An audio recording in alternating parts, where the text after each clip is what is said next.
Na-serve na kagahapon Enero 16, 2025 sa mga personay sa LTO-Eleven ang show cause order ngadto sa driver sa sedan nga unang misibat sa enforcer sa CTTMO dihang gi-flag down og misibat. Gigukod kini apan gibangga hinuon ng enforcer dihang naabtan og misibat na sabdayon. Nag-viral sa social media ang panghitabo nga natigayon niadtong Enero 11, 2025. Sumala sa LTO-Eleven, ang CSO nagmando sa driver sa complainant kay enforcer sa pag-report sa ilang opisina sulod sa 5 kaadlaw gikan sa pagdawat sa dokumento. Tumong niini nga mahatagan og tsansa ang driver nga mapakita ang iyang mga dokumento sama sa affidavit of explanation.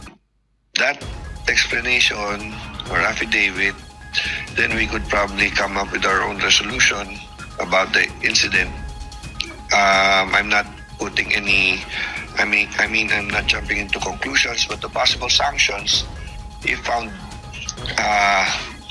responsible for violating these traffic rules like reckless driving, kasama na dyan yung pagbangga niya ng motor, tsaka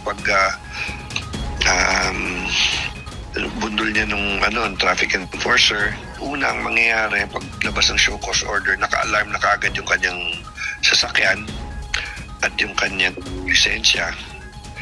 And then probably worst case scenario, if found liable or responsible, suspension or revocation, even a revocation of his driver's license. Kahinumduman nga nag-atubangay ang mga personal sa CTTMO, LTO, TEU ug Police Santa Ana Police Station 1 ug CIO Davao pinaagisaw sa ka-case conference niadtong Enero 14. Gila ang driver nga si Ramil Manuel Makilan, 42 anyos. Kinsa miatubang sab kang Davao City Police Director Police Colonel Hansel Marantan niadtong adlaw. Nakatilaw pa kini og sermon kang Marantan. Sana magturo to ng leksyon. Buti nga lang hindi nag-escalate na ganun grabe.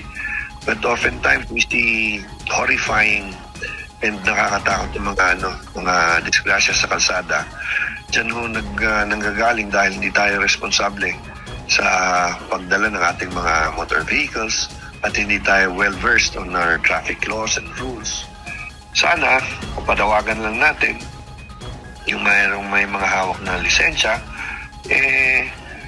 let's refresh our, di ba?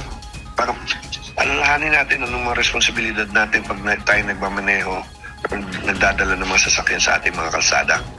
At pangalagaan natin at ingatan natin ating sarili as well as those people who are in the streets, no? Pahimang ni Attorney Ernesto Rafael Rubilio, ang Regional Director sa LTO-Eleven ngadto sa mga drivers nga usa ka responsibilidad ang paggunit og driver's license nga ngayang mutuman sa balaod ug murespetos sa mga traffic enforcers. Shiny Boliser, Newsline Philippines, stay safe.